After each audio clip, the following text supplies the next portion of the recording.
Ben Gurion বিমানবন্দর কি তবে এখন এক জ্বলন্ত ধ্বংসস্তূপ? ওয়াশিংটন আর তেল আবিব যখন ইরানের ওপর আগ্রাসনের পরিকল্পনা করছিল, ঠিক তখনই ভোরের আলো ফোটার আগে ধেয়ে এলো ইরানি ড্রোনের এক বিশাল বহর।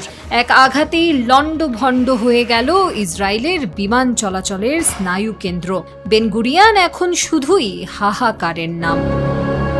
শনিবার ভোরে ইরানি সেনাবাহিনীর এক বিস্ফোরক বিবৃতিতে প্রকম্পিত হয়ে ওঠে গোটা বিশ্ব।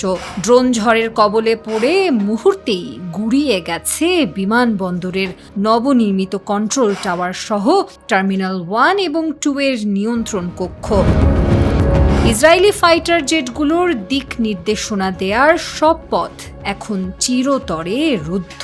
তবে টার্গেটে কেন এই বেন গুরিয়ন? তেহরান বলছে এই বিমানবন্দরকেই ব্যবহার করে ইরানের ওপর পৈশাচিক হামলা চালিয়েছিল আমেরিকা ও ইসরায়েল। 28 ফেব্রুয়ারি আয়াতুল্লাহ খামেনির শাহাদাতের পর থেকেই যে প্রতিশোধের বারুদ জমা হয়েছিল, তারই বহিঃপ্রকাশ এই অপারেশন।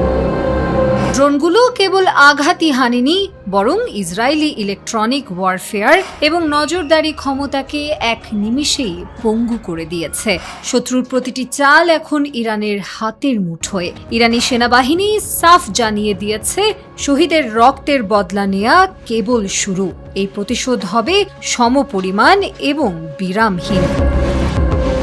পেন্টাগন যেখানে সুরক্ষার দাবি করছে, সেখানে মাঠ পর্যায়ের পরিস্থিতি বলছে ইরানের প্রতিটি ড্রোন এখন ইসরায়েলের জন্য এক একটি যমদূত। বেন গুরিয়ন বিমানবন্দরের এই পতন কি তবে ইসরায়েল ধ্বংসের শেষ চাল, নাকি আরো বড় কোনো ধ্বংসযজ্ঞের মুখে দাঁড়িয়ে বিশ্ব?